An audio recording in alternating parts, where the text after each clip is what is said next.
Hi friends, video కనుక నచ్చినట్లయితే తప్పకుండా లైక్ చేయండి. పిల్లలు వాళ్ళకు మమ్మీ నచ్చిన గార్డెన్ మొత్తం క్లీన్ చేస్తూ ఉంటారు. అదే సమయంలో మనోహరి చల్లిన భస్మం మొత్తం చూసి అమ్మ ఈ విధంగా అంటుంది, ఈ బూడిదంతా ఏంటి అని చెప్పేసి ఇక అలా ఊడుస్తూ ఉంటుంది. మరోవైపు అంజు పాప చెట్టు కట్టిన తాడు ఉంటుంది కదా, మనోహరి కట్టేస్తుంది కదా, ఆ కట్టును ఒక్కసారిగా అంజు పాప తీసి ఇక విసిరి కొడుతుంది. మను కట్టిందని చెప్పేసి ఇక ఆరు ఈ విధంగా అనుకుంటూ ఉంటుంది. తనని బంధించి లోపలికి రానియకుండా మనోహరి చేసిన ప్రతి ఒక్క పనిని పిల్లలు ఇక వాళ్ళ చేతులతో వాళ్ళ మమ్మీని అనుకోకుండానే ఆహ్వానిస్తూ ఉంటారు. పిల్లలు మొత్తం క్లీన్ చేస్తారు కదా, ఈ లోపు ఆరు ఇంట్లో అడుగు పెడుతుంది.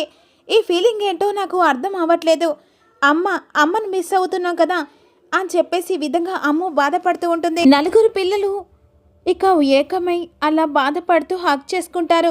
ఈలోపు ఆరు చూసి పిల్లలందరినీ హక్ చేసుకుంటుంది. అంజుపాప ఈ విధంగా అంటుంది, అమ్మ వచ్చి హక్ చేస్తున్నట్టుగా అనిపిస్తుంది అని చెప్పేసి ఈ విధంగా అంటూ ఉంటుంది. రణ్వీర్ మనోహర్ని గుర్తు చేసుకుంటూ, నా జీవితంలోకి ఆహ్వానించింది ఒక రాయి లేని మనిషినే, కానీ ఇక అసలు మనిషి కాదు, అది మృగం అని చెప్పేసి రణ్వీర్ మనోహర్ని గుర్తు చేసుకుంటూ తిడుతూ ఉంటాడు. తన చేతులారా కాపురాన్ని కూల్చుకొని తన స్నేహితురాన్ని చంపేసి దాని మీద కోట కట్టుకోవాలని అది అనుకుంటుందని చెప్పేసి రణ్వీర్ ఈ విధంగా అనుకుంటూ ఉంటాడు. అసలు ప్రాణ స్నేహితురాలి ప్రాణం ఎలా తీయవలసింది, ఇక తన మనసులో ఇంత విషం ఉందా అని చెప్పేసి ఈ విధంగా అనుకుంటూ ఉంటాడు. అది మనిషి కాదు సౌరవ్, మనిషి రూపంలో ఉన్న రాక్షసి అని చెప్పేసి ఇక రణ్వీర్ ఈ విధంగా కోపంగా అంటూ ఉంటాడు. దానికి కావలసింది పంతం, ఎలాగైనా అమరేంద్రను ఇక దక్కించుకోవాలని చెప్పేసి పంతంతో ఇదంతా చేస్తుంది అని చెప్పేసి ఈ విధంగా రణ్వీర్ అనుకుంటూ ఉంటాడు. పంతం ఒకటే కాదు సార్, ఎలాగైనా మీరు వచ్చి తనని తీసుకెళ్తారని ఇక ఆ కోటకి ఆ మిలిటరీ అతన్ని వాడుకోవాలని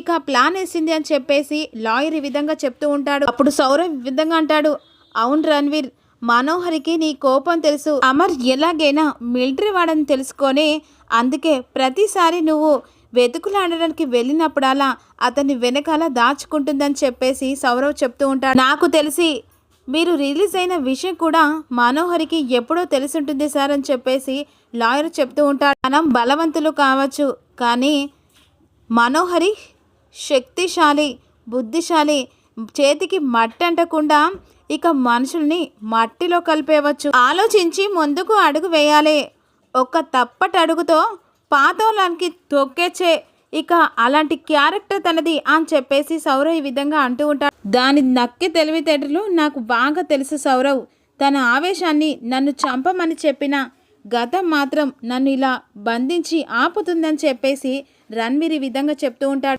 దాన్ని ప్రాణాలతో పట్టుకొని అది చేసిన ప్రతి ఒక్కదానికి లెక్క సరి చేస్తా అని చెప్పేసి రణ్వీర్ ఈ విధంగా కోపంగా అనుకుంటూ ఉంటాడు. ఈలోపు గుడి నుంచి అమర్ వాళ్ళు వస్తారు కదా, డాడీ అని చెప్పేసి పిల్లలు వస్తారు. మీరు ఇక్కడ ఉన్నారేంటి, కీస్ తీసుకొని లోపలికి వెళ్ళమని చెప్పాను కదా అని చెప్పేసి అమర్ అంటుండగా, కీస్ ఉండాలంటే మీరు ఇక్కడ పెట్టి వెళ్ళాలి కదా అని చెప్పేసి పిల్లలు అడుగుతూ ఉంటారు. ఇక ఆరు మాత్రం అలా చెట్టు దాక్కొని ఉంటుంది. కీస్ పెట్టలేనా రాతుర్ అని చెప్పేసి మిస్సమ్మ అంటుండగా, ఎప్పుడు పెట్టే చోట పెట్టాం కానీ జేబులో పెట్టుకొని తిరుగుతున్నామా ఏంటి అని చెప్పేసి నిజంగానే జేబులో పెట్టుకొని తిరుగుతూ ఉంటారు. అంజుపాప కోపంతో ఇక రాతుర్ని అలా వెంటనే కోపంతో గుద్దబోతుండగా, ఇక మీ మంచి పని చేసాం వల్ల నిన్ను ఇక కొట్టలేకపోతున్నానని చెప్పేసి అంజుపాప అంటూ ఉంటుంది. మంచి పని ఏం చేశారని చెప్పేసి నిర్మల భర్త అడుగుతుండగా, చెప్తాను కానీ దానికంటే ముందు ఇది చెప్పండి, లాన్ అంటే అమ్మకు ఇష్టమట కదా అని చెప్పేసి అమ్మ అడుగుతూ ఉంటుంది. అట్టి ఇష్టం కాదమ్మా, చాలా ఇష్టం, ఈ చెట్లని నాటింది తనే, ఎప్పుడూ లాన్లోనే ఉండేది అని చెప్పేసి నిర్మల చెప్తూ ఉంటుంది. మనోహరి మనసులో భ్రమ పడుతూ నిన్నటిదాకా ఇక్కడే ఉండేది, పాపం ఇప్పుడు గేటు బయట నిల్చొని నిశ్చయిత పడుతూ ఉంటుందని చెప్పేసి అనుకుంటూ ఉంటుంది. అందుకే అమ్మకు ఇష్టమైన లాన్ని మీ అందరం కలిసి క్లీన్ చేసామని చెప్పేసి పిల్లలు కలిసి ఒక్కసారి చెప్పేసరికి మనోహరి షాక్ అయిపోతుంది. చెట్టు దగ్గర చూసేసరికి చెట్టుకు తాయిత తీస్తుంది.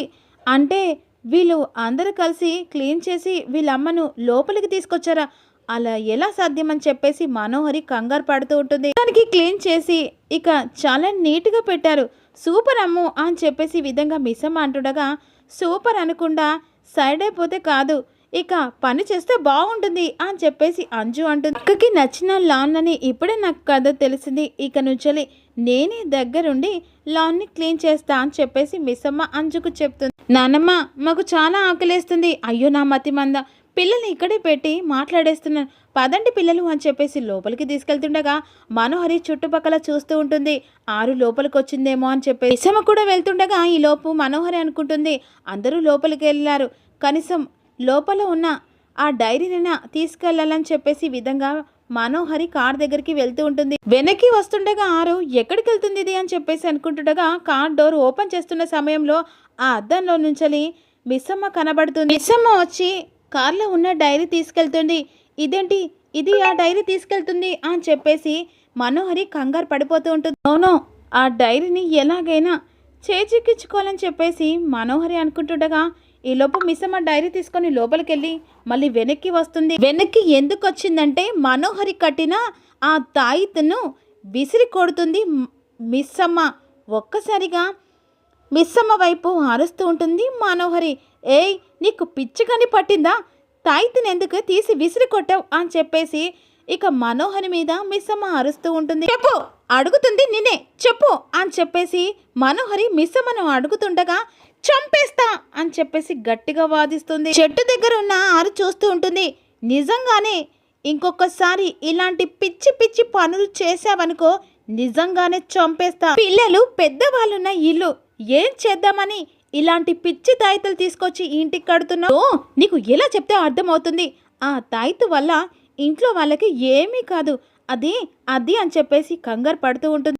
అది చెప్పు చెప్పు, ఏదో చెడు ఉద్దేశంతోనే కదా నువ్వు ఆ తాయిత తీసుకొచ్చి ఈ ఇంటికి కట్టేశావు అని చెప్పేసి మిస్సమ్మ అడుగుతూ ఉంటుంది. చూడు మనోహరి, నా వాళ్ళకి ఏ హాని కలిగించినంత వరకే నేను మాటలతో నీకు మర్యాదగా చెప్తా, ఏదో చెప్తే వినను, నాకు నచ్చింది చేసుకుంటూ పోతానన్నాను మాత్రం నాలో ఇంకొక రూపాన్ని చూస్తావు, జాగ్రత్త అని చెప్పేసి మనోహరికి వార్నింగ్ ఇచ్చి మిస్సమ్మ వెళ్తూ ఉంటుంది. వార్నింగ్ ఇచ్చిన తర్వాత మనోహరి వెనక అడుగు వేస్తూ ఉంటుంది. నా బిడ్డలు నన్ను లోపలికి తీసుకొచ్చారు, నా చెల్లెలు నన్ను లోపలికి తీసుకెళ్తుంది అని చెప్పేసి ఆరు మనోహర్తో చెప్తూ ఉంటుంది. నన్ను ప్రేమించే వాళ్ళు నా చుట్టూ ఉన్న తర్వాత నువ్వు ఏం చేసినా, ఆ ఘోర నువ్వు ఏం చేసినా, నన్ను టచ్ కూడా ఒక్క అంగుళం కూడా మీరు ఏం చేయలేరు అని చెప్పేసి మనోహరికి వార్నింగ్ ఇస్తుంటుంది. ఒక్కసారిగా మనోహరి అక్కడే కుప్పకూలిపోతుంది. లోపలికి వస్తుంది ఆరు. దేవుడి దగ్గరికి వెళ్ళి దేవుడికి తెలుసు ఎవరిని ఎక్కడ ఉంచాలో అని చెప్పేసి మొక్కుతూ ఉంటుంది. లోపు మనోహరి గోర దగ్గరకు వచ్చి జరిగిందంతా చెప్పిన తర్వాత పేగు బంధం రక్త బంధం మళ్ళీ కలిసి ఆ ఆత్మను కాపాడుతున్నాయని చెప్పేసి గట్టిగా అరుస్తూ ఉంటాడు. ప్రణాళిక కానీ నా గెలుపు కానీ ఏది గెలుపు వైపు అడుగు వేయట్లేదు అని చెప్పేసి గోర అరుస్తూ ఉంటాడు. ఎక్కడ జరిగిందో ఆలోచించుకుంటూ కూర్చుంటే ముందు అస్థికలు ఎక్కడున్నాయో తెలిస్తే చాలు అని చెప్పేసి మనోహరి అంటుంది. అన్ని సమస్యలకు అదొక్కటే మార్గం, కానీ అది ఇంట్లో ఉన్నంతసేపు ఇక హస్తికలను కూడా టచ్ చేయలేమని చెప్పేసి మనోహరి అనుకుంటూ ఉంటుంది. ఏదో ఒక శక్తి తన వెంటుండి నడిపిస్తున్నట్టుగా అనిపిస్తుందని చెప్పేసి మనోహరి అనుకుంటుంటుంది.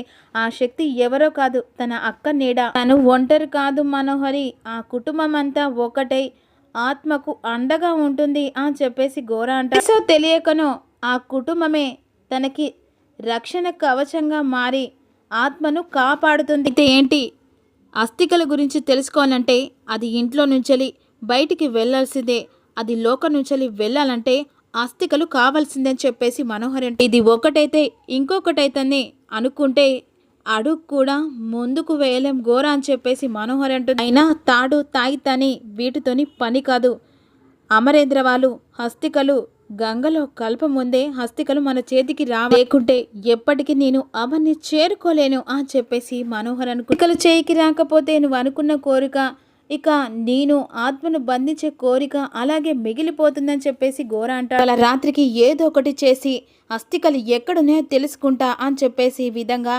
అనుకుంటుండగా కుటుంబాన్ని ఇక కంచ కవచంగా ఉన్న ఆ గోడను బద్దలు కొట్టి ఎలాగైనా ఆత్మను నా వశం చేసుకుంటా అని చెప్పేసి గోర అనుకుంటా అలా వచ్చి బంధించుకుపోతా అని చెప్పేసి గోర అరుస్తూ ఉంటారు. ఈలోపు ఆరు లోపలికి వచ్చి అటు ఇటు చూస్తుండగా కిచెన్లో నుంచి మిస్ అమ్మ వస్తుంది. మిస్ అమ్మ ఆరుని చూస్తుంది, కానీ ఆరు మాత్రం మిస్ అమ్మని మాత్రం చూడదు. కానీ నా కోసమే వచ్చినట్టుంది, అదేంటి ధైర్యంగా రావాల్సిన అక్క దొంగలాగా వస్తుందేంటి అని చెప్పేసి మిస్ అమ్మ అనుకుంటూ ఉంటుంది. ఆరు వెళ్తుంది కదా, నిర్మల కూడా బయటకు వస్తుంది, కానీ ఆత్మ కనిపించదు కదా, ఓన్లీ మిస్ అమ్మకు మాత్రమే కనిపిస్తుంది కదా. ఇక మిస్ అమ్మ ఒక్కసారి షాక్ అయి అక్క కనిపించిన అత్తయ్య అలా వెళ్ళిపోతుందేంటి అని చెప్పేసి అనుకుంటూ ఉంటుంది. పిల్లల కోసం అని ఆరు పైకి వస్తుంది, అక్కింటి అలా పైకి పోతుంది అని చెప్పేసి ఇక మిస్ అమ్మ కూడా ఆరు వెనకాల వస్తుండగా పిల్లలు హోంవర్క్ చేసుకుంటుండగా వాళ్ళని చూసి మురిసిపోతుంది. అప్పుడు అంజు పాప ఇక ఈ విధంగా అంటుంది, నాకు రైటింగ్ రాయట్లేదు, చేయి నొప్పిలేస్తుంది అని చెప్పేసి అమ్ముతో అంటుండగా, నీ చెయ్యి పని చేయట్లేదా అని చెప్పేసి అమ్మ అడుగుతూ పని చేయట్లేదు అని చెప్పేసి అంజును హేళన చేస్తుండగా, అయ్యో అందరినీ అడిగే బదులు నీ హోంవర్క్ నువ్వే చేసుకోవచ్చు కదా అంజు పప్ప అని చెప్పేసి ఆరు అనుకుంటూ ఉంటుంది. పిల్లలు హోంవర్క్ చేసుకుంటుండగా అక్కడి నుంచి చూస్తుండగా మిస్ అమ్మ పైకి వస్తుంది. అదేంటి అక్క అలా చూస్తుందని చెప్పేసి ఇక ఆరును టచ్ చేయడానికి మిస్ అమ్మ వెళ్తూ ఉంటుంది. మరి నిజం అనేది బయటపడిపోతుందా, ఇంకేమన్నా కొత్త మలుపు జరగబోతుందనేది రెగ్యులర్ ఎపిసోడ్ కావాలనుకుంటే కామెంట్ చేసి లైక్ చేయండి. Thank you for watch.